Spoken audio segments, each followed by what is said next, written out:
Last year, on this stage, you talked about your goal of putting stability back in the U.S.-China relationship. I think you used the phrase putting a floor under it and trying to make sure that competition doesn't tip into conflict. Have you succeeded?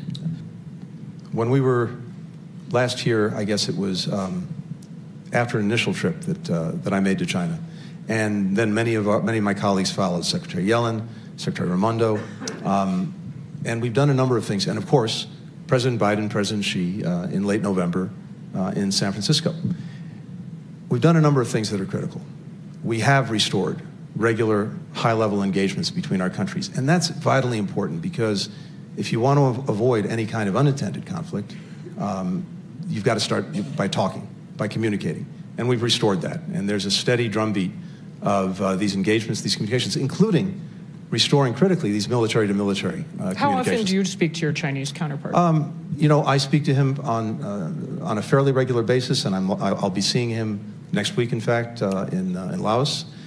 But that's important. But it's important for two reasons. It's important, first, to make sure that, again, we have clarity and we're not getting into something that's unintended.